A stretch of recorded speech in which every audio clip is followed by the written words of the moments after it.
Newsbreak. Sa headlines kan mga barata, makusog na pag-uran kasudma, liwat nagpabaha sa mga hababang barangay asin lugar kang siyudad ni Naga. Babaeng inilaog sa storage box asin inihulog sa tulay sa Basud, Camarines Norte, nabisto na. Alert level 3 status itinaas na kang DOST Fibok sa Bulkan Mayon. Second semester enrollment period kang Naga College Foundation nagpapadagos, proseso kang enrollment pinarikas. Uya mga bareta sa aldaw na ini, ako po si Christine Reyes. Huli kan makusog na uran kasuod mang hapon, binaha ang mga lugar sa syudad din Naga na dati naman subot binabaha kung makusog ang uran. Pinagsuspindi naman ngunya na aldaw ang face-to-face class bilang pagpapasiguro sa mga estudyante. Uyang sa kuyang report. Makusog na bulos kan uran ang namatean sa syudad din Naga kasuod mang hapon na darakan shear line. Iniman ang nagpabaha sa mga flood-prone area sa Naga, araw kan Julian B. Militon Elementary School, iba pang parte kan San Felipe, asin si iba pang barangaya. Sinabi ni City Disaster Risk Reduction and Management Office Head Reyno Rodriguez, 163 mm nin uran ang ibinagsak kung kaya si paghadid kan publiko ang di man nahali huli sa eksperyensyang iwinalat kan Bagyong Cristina. Ipinaliwanag man ni Rodriguez ang rason kung tano haloy sinaging bulos kan uran sa syudad. Pagkahapon po, after lunch, nagpupuo na po ako mag-coordinate kay Sir Mike Padua bilang sa tong advocate katabang po when it comes to ining weather system. Ang sabi niya, si first na ulay, pagpadara niya sa katong report, around mga 59 mm na accumulated from January for 24 hours. So, si 59, dahil naglampas sa 100. So, okay pa kita. Tapos, nag-abot siya sa 70 plus. Tapos, itong hapon na po, mga around 5 o'clock, pero ito a little over 5 o'clock, nag-109 na sa Saliboton area. So, medyo dumana po kami nagsasabing, this is not good. Although, masakit kayong panginutan siya. Pero as it goes along, uminabot po sa total na 63 mm po itong 24 hours and pirang minuto po si accumulation kan tubig. Ano po sinangyari?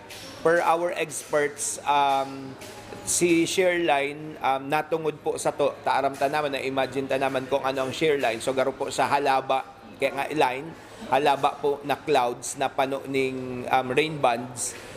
Pero ang expectation kanya naghihiro siya. Sinangyari po dahil erratic nga ni ang behavior kaining mga bad weather experiences ta.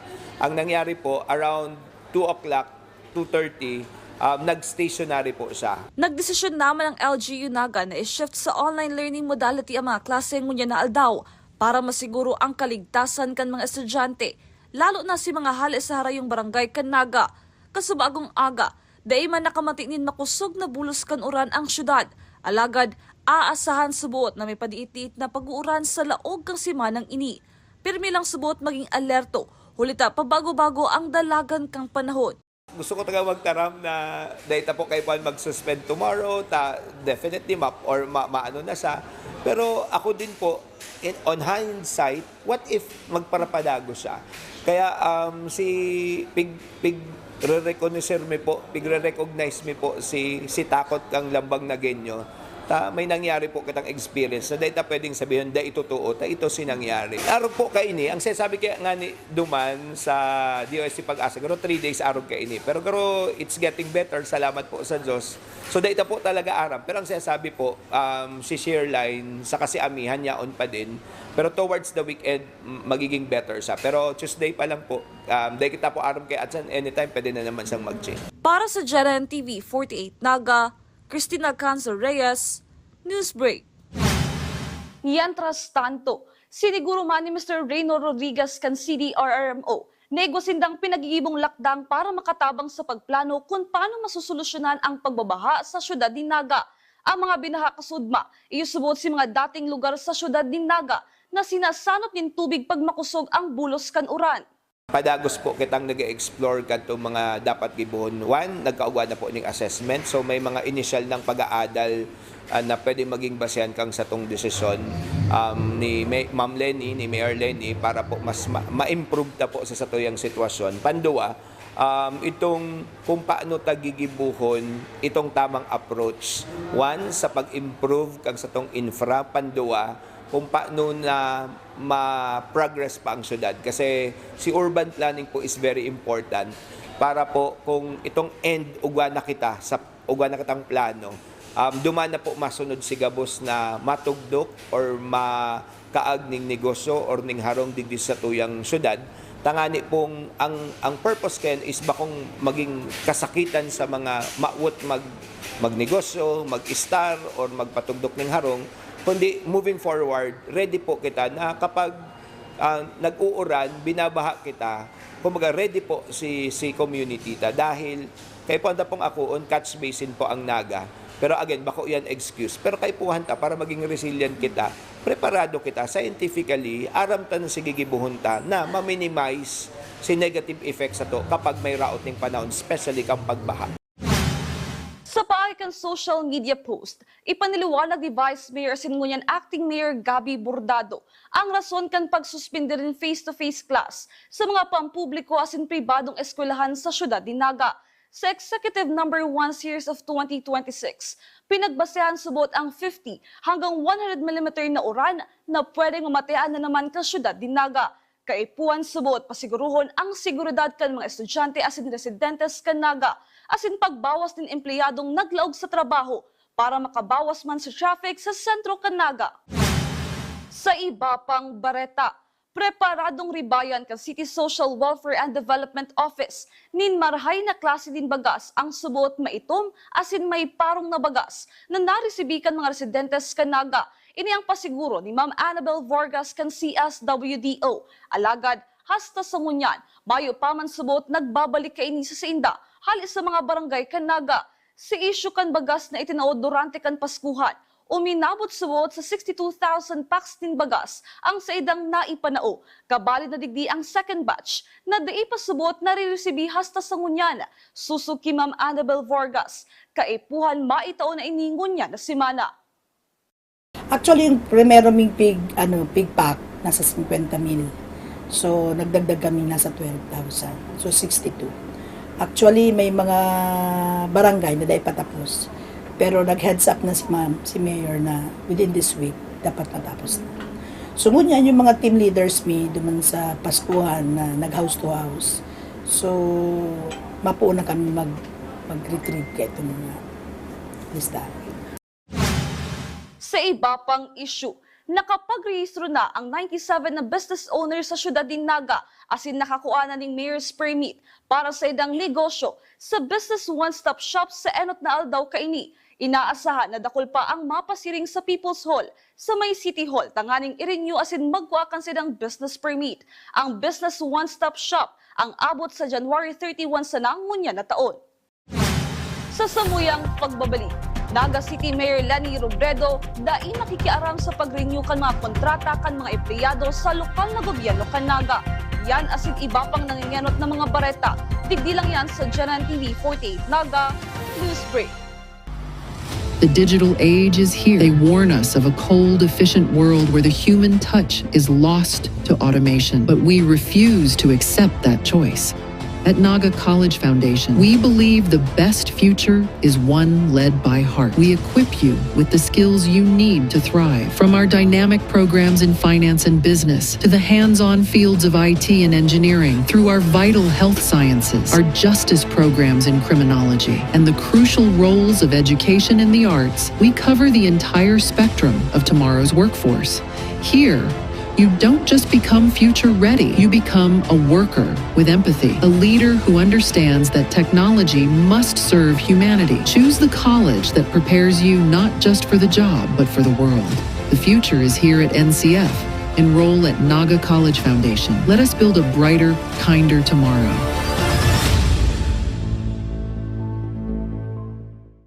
The future is a race. At Naga College Foundation, we don't just keep up, we set the pace and we change the game. College of Business and Management, where ideas grow into enterprises. College of Teacher Education, shaping minds that shape the nation. College of Health Sciences, where compassion meets innovation. College of Engineering, designing solutions that redefine tomorrow. College of Arts and Sciences, fueling creativity, culture, and connection. College of Accountancy and Finance, empowering the economy through mastering numbers and market. College of Criminal Justice Education, protecting communities with excellence and integrity. College of Computer Studies, coding the language of the future. And with NCF micro-credential programs, you don't just wait for the future, you leap into it. Gain and demand skills fast, short, powerful, and flexible. Designed to fit your life and fuel your career. 8 colleges, endless possibilities, and micro-credentials to keep you ahead of the game.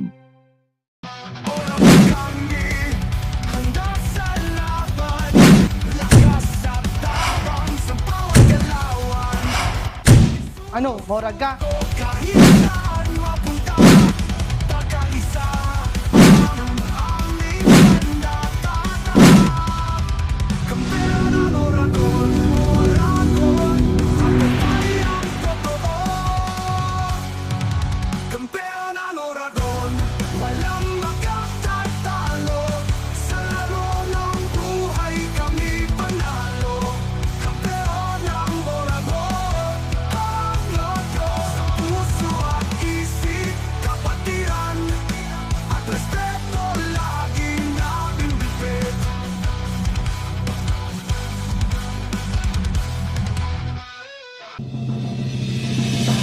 Pagkaibahan mo dyan sa custodial facility kang Pasado alauna immediately pagkaabot ng sinabi ni Robredo ang exemption sa investigation. tayo ang apektado kang Newsbreak. Kung dati nagdudulok ang sarong job order o kontraktual na empleyado sa alkalde para mag-renew ang kontrata, digdi sa Naga, itinaon na ni Mayor Leni Robredo ang poder sa mga department heads kung si Isay ang marirenew asin mahahali. Ang detalye sa report ni Melvin Machado. Dai makikiaram si Naga City Mayor Leni Robredo sa proseso kang pag-renew kan mga job order contractual asin casual na empleyado sa lokal na gobyerno kang Naga. Itinao kang alkalde ang poder sa mga department heads na hilingon ang kakayahan asin kung napapakinabangan sa opisina ang irirekomendar na dapat ma-renew na kontrata kang sarong empleyado. Dai man subot itutugot kang alkalde na maging abusado ang mga department head huli kang poder na itinao sa sainda. Si mga permis subot absent pasaway asin dai napapakinabangan na empleyado dai nakuanon sa trabaho. Ako kaya nag-hands off ako. Poon kang nagtuko ako. Ang urulay, ang mga department heads. Ang mga department heads, dawa kang paglaog ko. Itong mga day na renew, hinagad ta si recommendation from the department heads. Dahil sa hiling ko, dapat araw ka yan. Dapat ang department heads ang nagsasabi. Basta mayo lang mag-abuso. Data man itutugot na maging abusado. Pero in the scheme of things, dapat ang department head ang nag-evaluate. Ang sinabi ko naman sa INDA, si Dein nindo na asahan, si Perming Marayo, si Pasaway, si Perming absent, di na i-recommend for renewal. Tangaring nakakakuha ka mo kan si maaasahan nindo.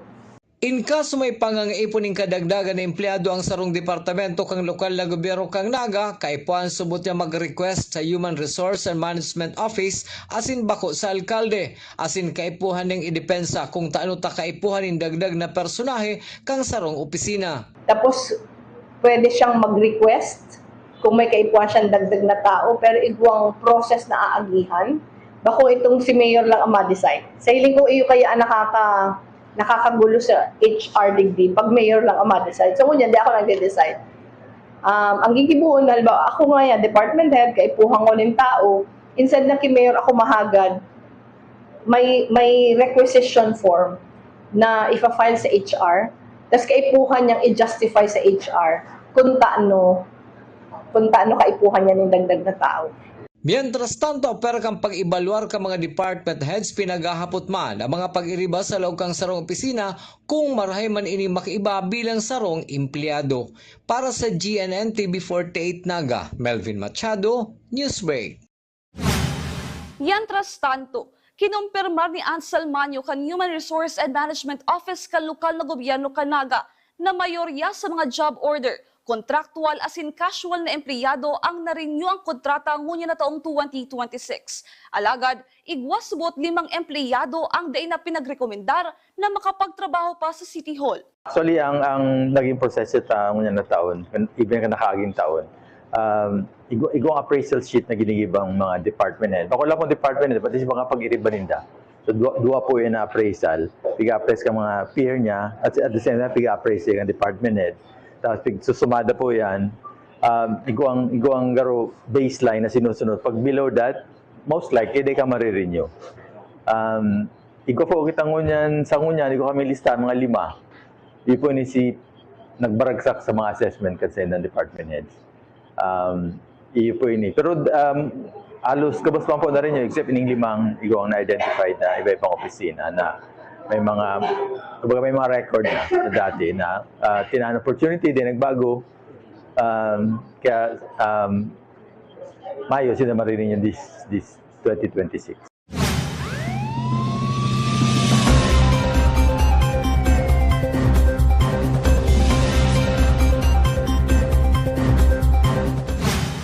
Anom na beses nang nadadakop sa illegal na droga ang saro sa 2 sospek na inaresto sa pagkukondusir ng anti-illegal drug buy-bust operation sa barangay Mabolo, Ciudad de Naga, Kasudma. Ang kumpletong detalye sa report ni Cristina Valenzuela. Daina nakadulag sa mga operatiba kang Naga City Police Station 5 ang high-value individual na si alias Waway, asin ang kaibahan kay ning newly identified individual na si alias Jeff, parehong construction worker na residente kan barangay Mabolo, Ciudad de Naga. Nadakop ang mga suspect kasuod mang hapon sa Zone 1 Barangay Mabolo, Naga City sa paagi kan drug buy-bust operation. Nakumpiskar kang mga operatiba sa mga suspect ang 50 grams ng subot shabu na kinakarkulong nasa 170,000 pesos ang kantidad. Sa record kang Police Station 5, 6 na beses nang balik-balik sa kulungan si alias Waway sa kasong illegal drugs. Kinukonsideran man ini na high-value individual huli sa dakulang volume ng droga ang nakuha sa iya. Susug kay Station Commander Police Major Louis Ordonez Jr. 2 hasta tulong si manang ginibo ang surveillance kay alias Waway antas pinag-operate sa paagi ning buy-bust operation asin positibo ang resulta. After 2 to 3 weeks na surveillance, this is sa tuyang subject. And na banggi kaswapon mga alas 4:30 po garo ito nag-positive sa tuyang buy-bust operation. So iyo po nga niyan nadakop ta ini si alias Waway, digdi po siya sa taga Barangay Mabolo. So saro po siyang HBI. And ini man pong saro na taga Mabolo man. So siguro kaibahan niya duman sa illegal drugs transaction. So nakabali po siya sa satuyang nadakop. So sa kunyan niya po siya sa custody digdi sa Station 5. And for filing na po ang kaso laban sa inda. So na-confiscate ang illegal drugs. Itong suspected shabu is 50 grams above. So saro siya sa parameters. And ini kaya po bali may mga dati na ining kaso sa illegal drugs manggiraray sa parehong violation. So siguro pang-anom niya na ini yung gabos yan na related sa illegal drugs. Siguro more or less nasa 170,000 pesos. Yaon ngunya sa custody kang Police Station 5 ang 2 suspect na nadakop kasuudma, mantang ang mga drug evidence na nakuha sa mga ini ang nasa pangangataman kang investigador. Ayaan pa naman sa tuyang investigator. Pig-read din ng niyan so mga papeles and for filing siya ngunyan aldaw.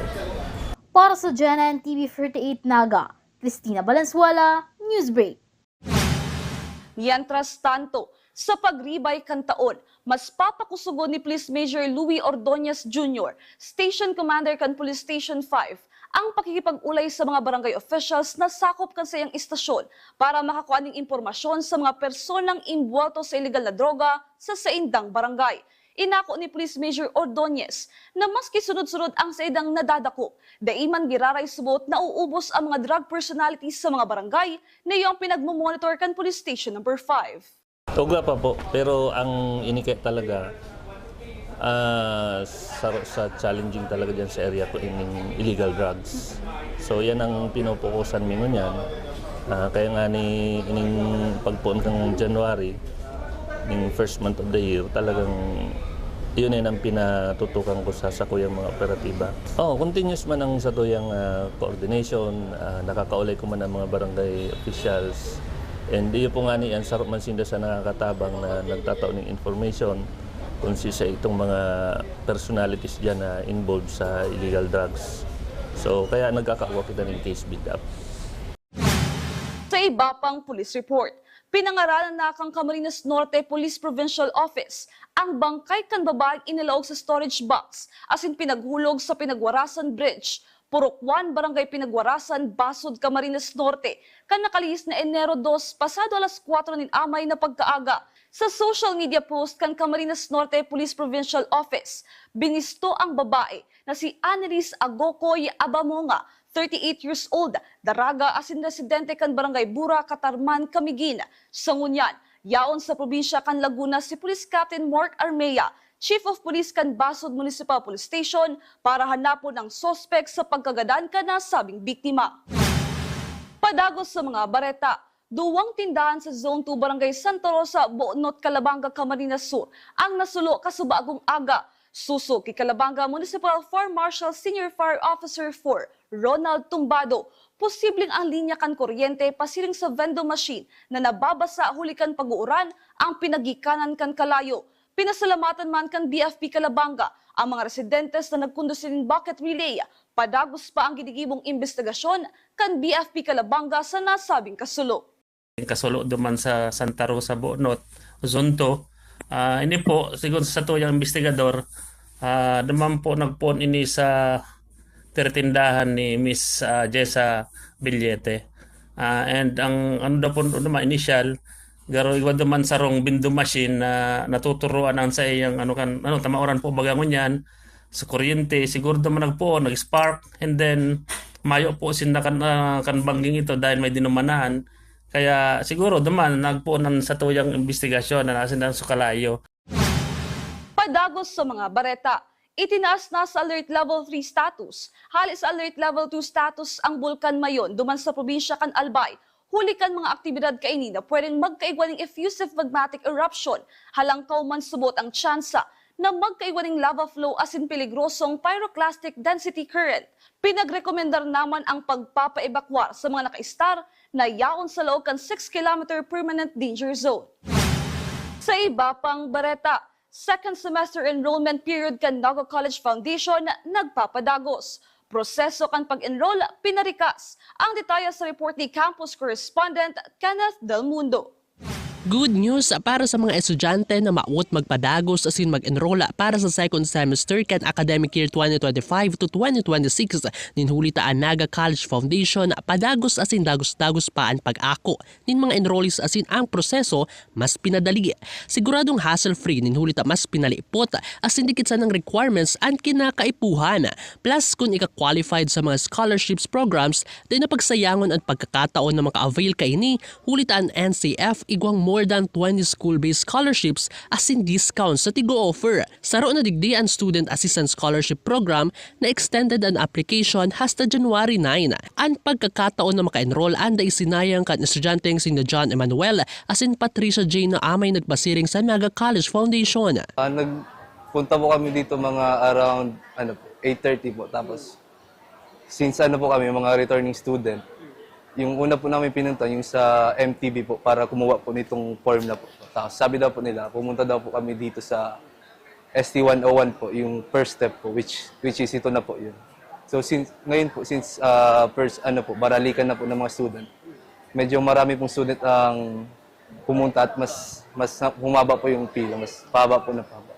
And sana po sa mga susunod na araw, mas maging kunti na lang po. Actually, I'm a varsity player. I'm almost 7 years na naglalaro sa NCF. NCF kasi marami na silang benefits na binigay sa akin. And ngayon, graduating na ako. And super thankful ako sa NCF. And I love NCF. RAR. Para sa continuing students, 4 steps na kinakaipuan para maging parte kan Tigers community.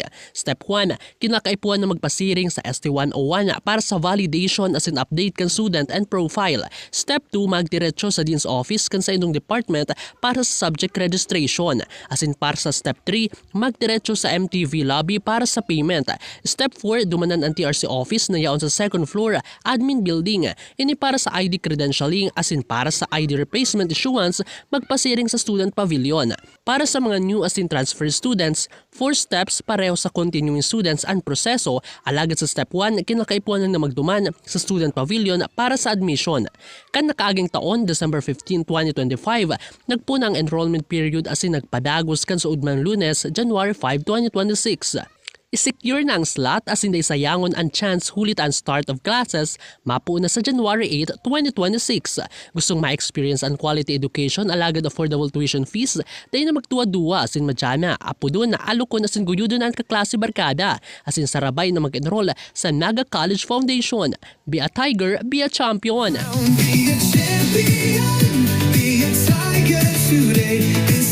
Para sa GNN at TV48 Naga, Kenneth Del Mundo, Newsbreak. Yan ang mga bidang baretang nakalapkan mas pinakusog na puwersa kanyan ng TV48 Naga News and Bicol Affairs. Dahil malingaw na i-followan sa mayong official Facebook page, Janan TV48 Naga. Padagos kaming mahato din mga baretang garantisadong nangingenot asin napapanahon. I-hit ang subscribe button sa mayong official YouTube channel, Janan TV48 Naga, para updated kita sa mga bareta asin istoryang bidan Bicolano. Ako po si Cristian Reyes, asin ini ang Janan TV48 Naga Newsbreak. Tanga diri ko nababay na GNN TV48 Naga. Kalma! Lumipat lang ang GNN TV48 Naga sa Channel 48.1. What? Direk, ang simple lang ng solusyon dyan. Kunin ang remote, pumunta sa menu Setup o Settings, at hanapin at pindutin ang scan at hintayin. Then, boom! Balik na si GNN sa Channel 48 mo. Para sa mga balitang nanguna at napapanahon, At sa mga programang suwak sa panlasa mo. tutok lang sa GNN TV48 Naga, Bida ang Bicolano! Be a champion, be a tiger today. NCF's the quest, let's lightning your way. At the Naga College Foundation Basic Education Department, we provide an environment where innovation is nurtured and resources promotes collaboration and discovery. Our students benefit from hands-on learning in cutting-edge science and technology laboratories, bridging theory with practical application. We maintain a supportive institutional framework, ensuring a safe, clean, and academically focused atmosphere for every student. Beyond academics, our comprehensive facilities, including sports, develop leadership, teamwork, and discipline. NCF is proud to be a LASO accredited institution, a recognized mark of excellence and high-quality education. This is Naga College Foundation Basic Education Department. Changing the game! At NCF, we're all about that holistic grind. Hands-on training, real-world experience, and affordable education that gets you industry ready. Shoot to edit, dito from concept to screenwriting. From shooting to editing to actual broadcasting, NCF was the first and the only school that has its own operational television and radio stations. No boring stuff, just real skills for the real world. Jika na ba? Be a tiger today.